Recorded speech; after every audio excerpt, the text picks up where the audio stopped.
Welcome back for part two of the lesson, and this will be our last uh, chunk of scripture, and then I'll try to bring it home for today. Chapter 6, verses 11b through chapter 7, verse 2. When I restore the fortunes of my people, when I hear Israel, the iniquity of Ephraim and the crimes of Samaria will be exposed. For they practice fraud.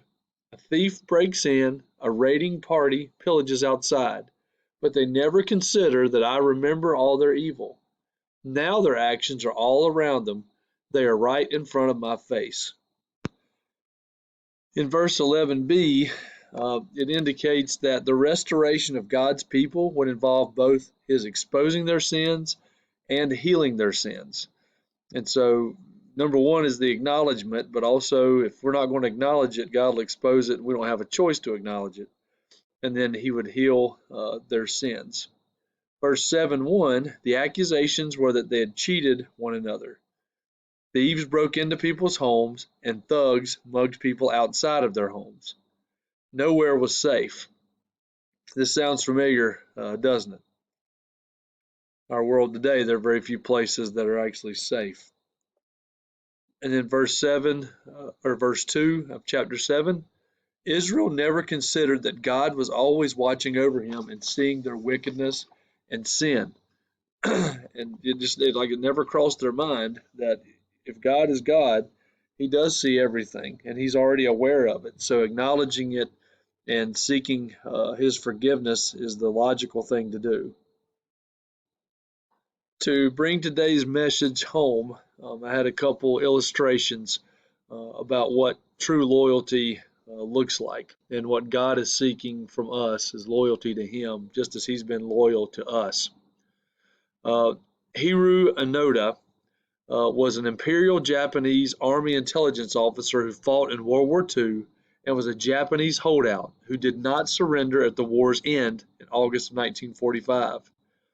After the war ended, Onoda spent 29 years hiding in the Philippines until his former commander traveled from Japan to formally relieve him from duty. And this is in 1974. So he held the rank of second lieutenant in the Imperial Japanese Army and was the second to last Japanese soldier to surrender, which is just nuts that this guy hid out for 29 years waiting the order that the war was over or relieving him of his duty. And that's what God calls us to do, is to be faithful and to answer his call and to remain true to that call until he calls us home and relieves us of our earthly duties. But I just thought that was such an amazing image of someone faithful to the end.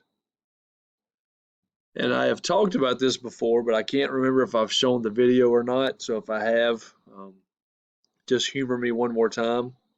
It's the story of Blackie, which was a dog that showed extreme loyalty to his master and awaited his return eagerly.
What a beautiful story that was of loyalty and love.